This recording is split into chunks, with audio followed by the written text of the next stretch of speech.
Hello, I'm Stephen Motika. I'm the director of Nightboat Books. I'm in New York. Some thank yous as we start the Nightboat half hour to Ghazal, Munir, and Tracy for taking the lead on organizing this reading in solidarity with Palestine and for freedom of expression, to the tech team for all their work, to all the hosts and readers participating around the globe in this 24-hour reading in support of Palestinian writers, Palestinian voices in diaspora, and their allies. Free Palestine. To my colleagues at Nightboat Books, especially to Lindsay Bolt for inviting readers and helping to coordinate details. To our readers, Eman Abdelhadi, Andrea Abi-Karam, Morgan Bassichis, Arial Goldberg, Jasmine Gibson, Nat Raha, and Jackie Wang. Thanks so much for being here, and thanks to all watching around the world. I will briefly introduce each of our readers now, and then they will present in alphabetical order. First up will be Eman Abdelhadi, an artist, activist, and academic, and co-author of the novel Everything for Everyone, A History of the New York Commune, 2052 to 2072. Andrea Abi-Karam is a trans Arab-American punk poet, performer, cyborg, author of 2 collections of poetry, Exotransmission and Villainy. They are also the co-editor of We Want It All, an anthology of radical trans poetics. Morgan Bassichis is a performer and activist. Morgan's book, The Odd Years, was published in 2020. Recent shows include Questions to Ask Beforehand and Don't Rain on My Bat Mitzvah. Jasmine Gibson is a poet and interested in the liberation from the psychic bondages of racial capitalism. She is the author of 2 collections of poetry, Don't Let Them See Me Like This, and Beauty Has Come. Arial Goldberg is a photographer, writer, and curator, and author of The Estrangement Principle and The Photographer. Dr. Nat Raha is poet and activist scholar. Her forthcoming books include Apparitions Nines and the co-authored Trans Femme Futures, an abolitionist ethics of trans feminist worlds. And Jackie Wang is a poet and writer. She's the author of Alien Daughters Walk into the Sun, an almanac of extreme girlhood, The Sunflower Cast a Spell to Save Us from the Void, and Carceral Capitalism. And now, Eman will start us off. Thank you for having me, Free Palestine. I'm going to read 2 short pieces today. The first is a poem that I wrote and was published in a book called Making Mirrors, Writing and Writing by and for Refugees that was edited by Jahan Bassiso and Becky Thompson. The poem is called The Lost. To the ones we lost, the ones who faded on the horizon of memory, and the ones severed into phantom limbs, and the ones who walked over the edge of yesterday, and the ones threaded between our breaths, to the ones who visit only in dreams, to the ones who live beneath the skin. You're still here. Goodbye. I'm going to use the remainder of my time to read from our novel, Everything for Everyone, which takes place in a post-revolutionary New York, and is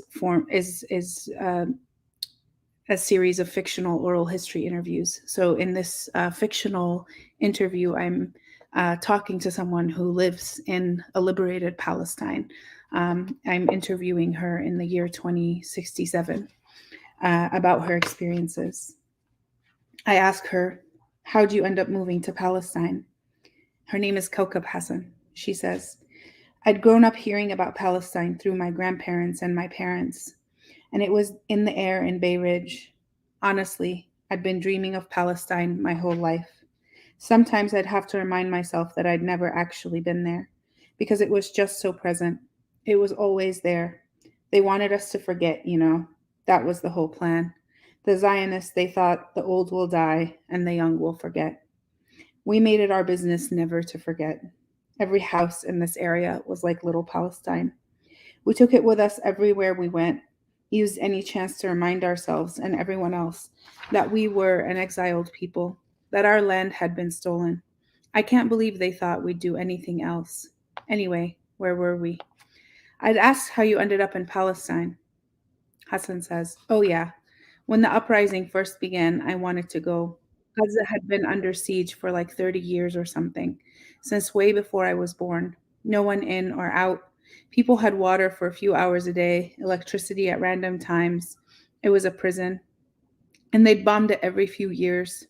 Brutal, just relentless. And people from Gaza would just have to rebuild over and over and over. When I was 4, I remember they bombed. Those were some of my first memories, watching those buildings fall, people sifting through the debris of their homes and all that. Anyway, when I was 16 and Thawrat Gaza started, I was ready. You didn't have to tell me twice. I had been working odd jobs around the neighborhood, mostly under the table since I was 14 and I had a little money saved up. And they let you in, I ask. She says, who? The Zionists? Of course not. We flew into Egypt, hitched a ride to the Sinai, and crossed the border. I ask, who's we? My friend Talad was in a similar boat. One of my friends growing up, also an Arab burnout, we just decided we'd go and we did. He spoke better Arabic than me at the time. Mine got better eventually, of course, but at the time he could get by. I asked, so you got to Egypt and you got to the Sinai. I thought those borders were closed. Well, Egypt was falling apart. They had an uprising in 2011 or something, but they had overthrown the government. Then the military took over a couple of years later. Military reign lasted 20 years, but it was like everywhere else, where when the economy started collapsing in the 30s, they couldn't keep up. There were massive famines because so much of the Nile had dried up and Egypt couldn't grow food anymore. Plus, the heat waves were killing more and more people every year. When the markets crashed, they were truly, truly fucked. By the time I went, well, this was 2036, there were riots all the time, and the army was kind of distracted with all that. I asked her many more questions until we reach the final intifada, which this book documents. I will stop here. Thank you. Free Palestine.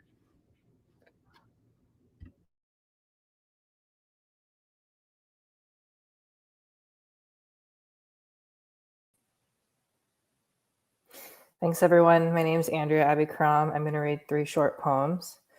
The first poem is a poem called Absence Displacement by Atel Adnan, translated by Sarah Riggs. Absence, displacement, waiting, then comes rejection. Anger follows, shame makes the beds. The shadows jostle between the walls of the scarcely visited cities. Time nips at our heels. We are afraid to arrive last. I love the rain when it wraps me like a river, grafts me to the clouds. I share in the properties of the sky. I grow like a tree. Marginalia. 1. Have you ever wrestled with the shadows of yourself? Have you ever wandered the cities of your lost loves or the ghost towns of your arches? And what have you found? 2. Sometimes I feel I am being chased out of my life and into the world, running towards the unknown with my heart in my throat, afraid I'll finally arrive at who I'm meant to be and if I'm ready. 3. I think about the inexorable march of time we can't escape from. Do we ever really belong anywhere? Can I grow roots in this life? This poem is my poem called Aftershock of the Earth Fracturing. Now, not more than ever, now as in always, now as in history, we are challenged to swallow the magnitude in all directions of wartime death, never a single concentrated strike, often unpiloted, arrayed, networked over entire regions of the earth simultaneously. By war, I mean now, and by death, I mean all those that bubble up from buried deep in marrow, shadows caught in the back of my throat. All the shadows that stretch out the lines in my skin I never thought I would get, not because I'm vain, but because I thought for sure I wouldn't make it this far out here, not because I don't want to, obviously, the world would end before now. Its spinning iron core shuddered and frozen. Magnetism wanes as the atmospheric shield exhales. In finality, we get bombarded with space trash. In finality, the war continues on as it always has. You think of death as a kind of silence, or I think you think of death as a kind of silence. The cracks of mountains sucked dry by venture capitalists and oil tycoons, perpetually in bed with Maggle security systems. I wonder who watches their live feed and still stays silent. The oceans are loaded with sea fence, dragnet, and ocular plastic. The pH drops in the runoff cascade from all the bodies. Oceans acidify and dig teeth into short edges. I search for what the pH is supposed to be and come up with how long it takes for a body to decompose at sea. This is my last poem, Standing Dead. I'm at a party. Can you believe it? Saturated with hyper-pop transcendence. A pretty girl in a floral dress asks me how many books I will have to write to account for all the US war crimes. Ha, I didn't mean all of them. I meant the war on terror. Fragment after the infrastructure shutters. I wait for it to take me home, the theater of war papered everywhere. I say to my lover, it's almost a full-time job to yearn and crave. Love, of course, unlike labor, a Dyke imperative. Thank you, and ceasefire now. Free Palestine. Hi, everybody. Really honored to be here. Free Palestine, ceasefire now, permanent ceasefire now. I'm going to read from an essay from this anthology that we put out with Wendy Subway, Questions to Ask Before Your Bat Mitzvah, co-edited with Rachel Valinsky and Jay Saper. And I'm going to read, it's for young people, but people of all ages, to unlearn Zionism and deepen their solidarity with Palestinians. So I'm going to read one of the 36 essays, a response to the question, have there always been Jews who opposed Zionism? And this is Jay Saper responding to that question. In 2018, thousands of Palestinians in Gaza marched for their right to return home. While Israel unleashed tanks, tear gas, and snipers to suppress the historic demonstrations, Palestinians kept coming back Friday after Friday for more than a year. I joined a group of Jews in New York City to recite the Mourner's Kaddish for murdered Palestinians. We locked our arms together at Senator Schumer's office, calling on him to condemn the violence. As the NYPD hauled us away in handcuffs, we did not feel we had betrayed the Jewish people, but instead honored our proudest Jewish tradition, taking action for social justice. History shows us we are not alone. In 1897, German rabbis protested the first Zionist Congress, successfully keeping it from being held in Munich.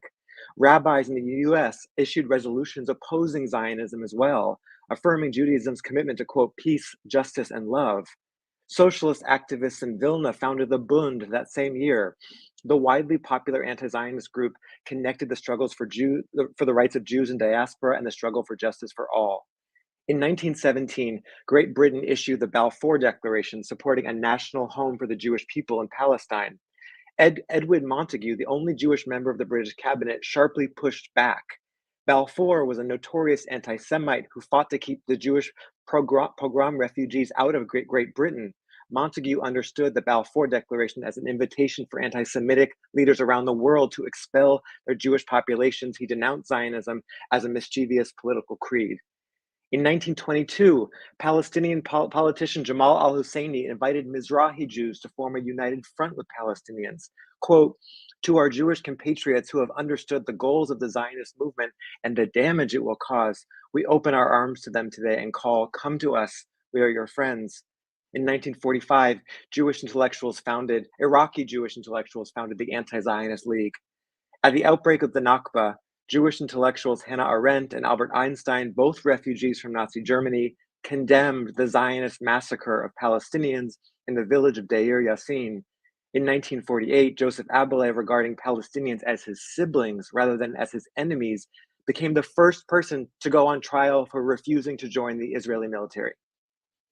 In 1952, Einstein declined an offer to become Israel's president and said, my awareness of the essential nature of Judaism resists the idea of a Jewish state. Anti-Zionist Jews in Algeria and Morocco, including Daniel Timsit and Abraham Safati, fought to overthrow French colonialism. In 1971, Mizrahi activists inspired by the revolt against racism in the US formed the Israeli Black Panther Party, confronting racism in Israel while building solidarity with Palestinians. In 1980, New Jewish Agenda became an outspoken group for the rights of Palestinians and queer Jews. Amidst the wave of Palestinian uprisings known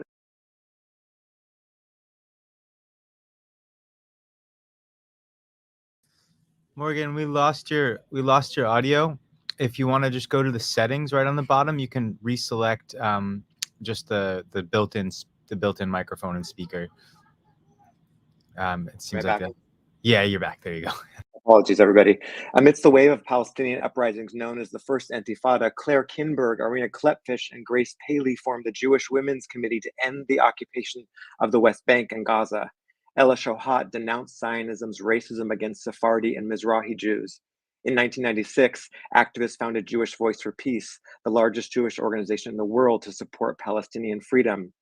Long before Israel ever existed, Jews have opposed the idea of forming a military to expel a people and build a state. Jews who found nothing shameful about living in diaspora. Jews who denounced the confines of nationalisms and turned towards solidarity, embracing a joint struggle for collective liberation. The next chapter in this story is up to each of us to write together. Thank you. Free Palestine. Hello. Thank you, everyone. My name is Jasmine Gibson, and I'm going to read some poems in solidarity of Palestine, Free Palestine. Your Honest. Icky shame that I've placed into a box beneath a garden bed. I went down into the bed of the lake, fought against the pressure, fought against the burning of lung and esophagus lining, breaking open my rib cage to leave space for impossibilities to arise and for future weapons and shivs and shanks to be formed with care and whispers of evocations etched in marrow. We humbly invite you all and hope you accept our invitation to the final resting place of capitalist stakeholders, petty landlords, and those that wish against life to sustain deadly pleasures in the pockets of. We throw dirt upon the past. We bury your land deeds. We have no news for a song because we host a disco later tonight, right after such occasion. We have no tears to shed. We have been wrung dry. We have no praises to sing now that our tongues are untied. We have no caresses to leave the ungrateful dead because we finally have life. Let us get on with it and be done. Food, not bombs. Relaxing, partying, learning, and teaching and talking about what was happening with Black people all over the world was a natural tonic. Yeah, baby, revolutionary cultural exchange. Kawasi Balagoon's Soldier Story. I find myself and you stumbling into places when you spoke of witch hunts becoming part of a primitive accumulation. The question also begged the present reality of who would be there to take care of children. We all know that nick of love and a little knife play, welling in the form of bright rubies, making space for Bakunin against the state, in the form of a side of potatoes. Seasoned Kropotkin and a quick sandwich, we know how to make do with what's given. We wish to extend this invitation to taste lemonade-flavored oceans, with parsons hidden in the hint of dill, of onion-based broth dialectical tricks, Balagoon dictating the movements of body under stress, but with the promise of relief, always, always, that our most vulnerable deserve love and warm, sunny spaces. Love came my way. The weight of my love for you is the plantation on fire and every financial system choking on the gravity of reparations. The weight of my love for you is the antithesis of the result of pundits fervently insisting cops exist in the future, when every slave patrol will have its day. The weight of my love for you is in the twisting of the ankles after storming the gates of heaven. We all limp into the aftershock of a bender, letting you know to be thrown down in the arms that you found me in. I'm nodding off into oblivion I wish to reside in. The weight of my love for you is the failure of the global economy because it couldn't enumerate all the tongues and accents of joy and the 9 of cups echoing. I have everything I want. I am what I want. It is our love song, our disco, a sonambula. Free Palestine and ceasefire now and reparations to all oppressed nations. Thank you.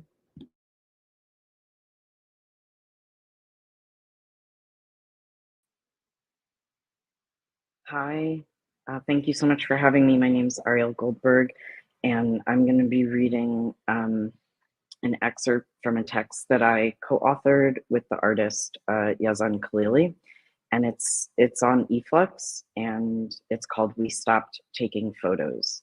And I'll also just plug Radio Al-Hara, a great collective project that Yazan's involved in, and Learning Palestine. Get those links in the chat. We stopped taking photos. And this is from 2021. I don't know if I mentioned that. Every photo is connected to an act of violence that is contained within it.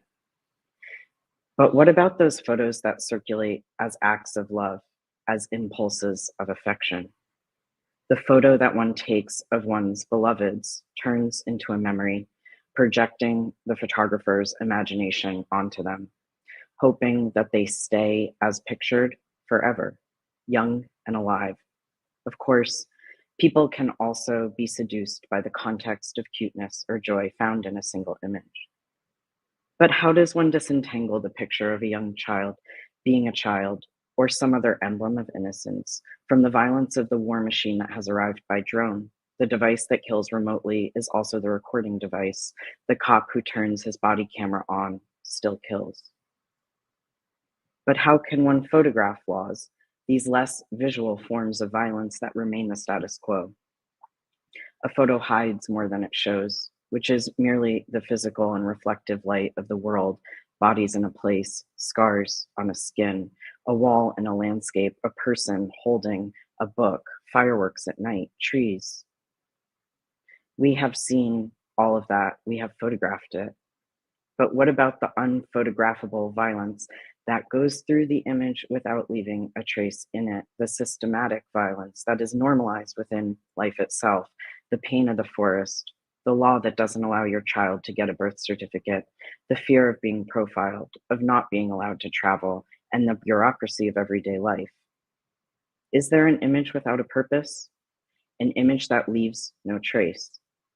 Every image forces itself into the realm of how the world is understood and approached. Every image is an image of the world, even if the world disobeys the intention of the image. But what about the surveillance camera?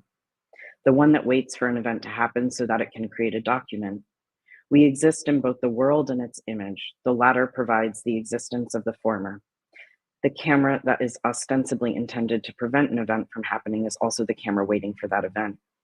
The CCTV that Palestinians install to monitor their homes against theft has become another set of eyes for the Israeli demolition forces, the IDF, that surveil the streets of Palestinian cities and neighborhoods. One story goes that the IDF arrested a man for not having a CCTV working when they wanted to check an event of resistance. They accused him of hiding information from them. Now every CCTV camera that isn't working is a camera hiding information, and every working one is an informant for the IDF. But someone said that these cameras also show the aggression of the occupier, and that these images can be used in international courts of law. Can we choose the images we want to show and delete the images we want to disappear? Not taking part in recording everyday life is becoming an act of hiding something. Wearing a mask, a pre-COVID mask, let's call it a keffiyeh, is a dual act of engaged with the world, but is also a refusal to be captured by its image, or an act of hiding inside the image. The state is the ultimate camera, the camera that eats all other cameras.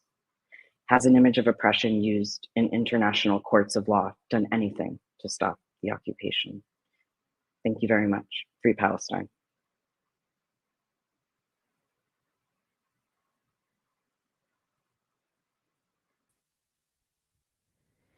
Hey everyone, thanks for having me. Free Palestine. I'm going to read 9 short poems from Apparitions. Decolonization, the demolition of what you have stood for. All power to survivors, all power to the executed, deported and murdered. We, the ancestry, exiled. In the upset of your orders, hills, tracks, circular jail, stolen subterranean joy. Justice is a practice to unfold, reverse the future, turn the truth up from soil. In the everyday, compelled, all that crashes with pandemic, all that's held against need. And after our affections, dozed regressive histories, bloom alternate truths. At trial, your crimes of invention, in my charred gold mini dress, cremated homes, debt and circuits, capital commission and hate.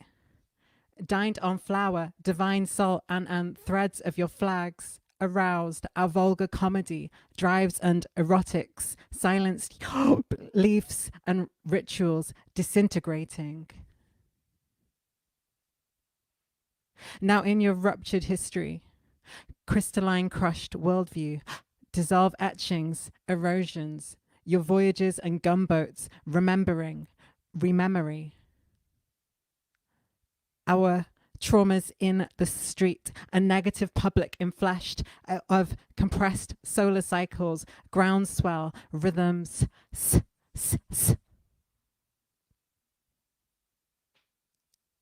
We, the invisible, streets strewn with feathers, our solitude, negative reveries, vibrant squatting schools and rulings, your nights ripped by fire, disinvest, ed, the deepened particular of fleshes, our memory embodied, itching, wet on the Union Jack, your truths will be rerouted.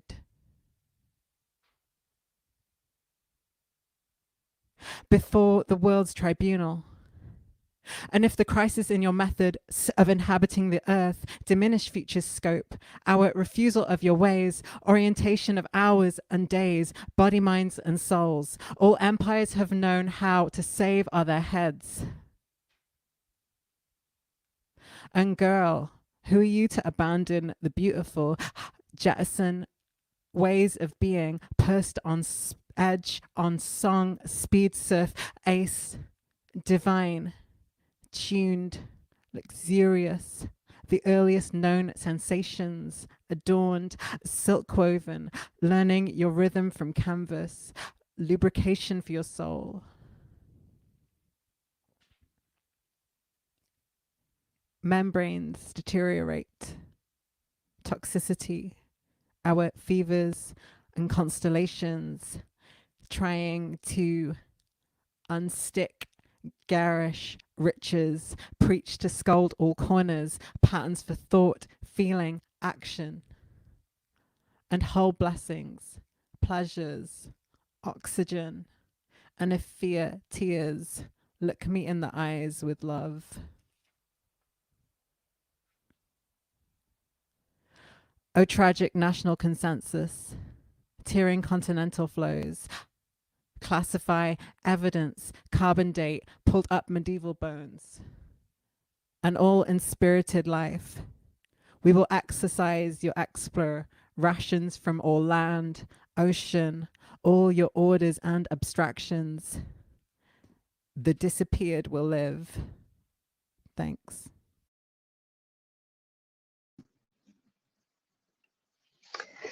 So my name is Jackie Wang, and I will read a short excerpt from Carceral Capitalism and a quote from Mahmoud Darwish's In the Presence of Absence. And this reading is for the more than 2,000 Palestinian prisoners who are being held indefinitely in administrative detention by Israel. The prison is our shadow. In a hypothetical conversation with his jailer, Palestinian poet Mahmoud Darwish writes, quote, "You, not I, are the loser. He who lives on depriving others of light drowns in the darkness of his own shadow. You will never be free of me unless my freedom is generous to a fault. Then it would teach you peace and guide you home. You, not I, are afraid of what the cell is doing to me. You who guard my sleep, dream, and a delirium mine with gut signs. I have the vision and you have the tower, the heavy keychain, and a gun trained on a ghost. I have sleepiness with its silky touch and essence. You have to stay up watching over me, lest sleepiness take the weapon from your hand before your eye can see it. Dreaming is my profession, while yours is pointless eavesdropping on an unfriendly conversation between my freedom and me." End quote. The poet prisoner haunts the guard, who becomes a prisoner of his paranoia. The profession of the poet is dreaming, The profession of the jailer is to contain. The poet is the one who makes the light. The guard is the one who takes it. He who lives on depriving others of light drowns in the darkness of his own shadow. Will the ones who built the nightmare also drown in it? The prisoner knows the true meaning of freedom, while the guard knows only how to police this freedom. What does the jailer give up when he becomes an instrument of the state? Does the jailer remember what it means to love, to grieve, to rub the muscles of freedom, or borrow the bird's example? They cannot annihilate what we carry in our hearts and minds, this vision of an elsewhere, or the memory of a bird. How many poets and revolutionaries discovered freedom in a cell? Thank you, and free Palestine and free all Palestinian political prisoners.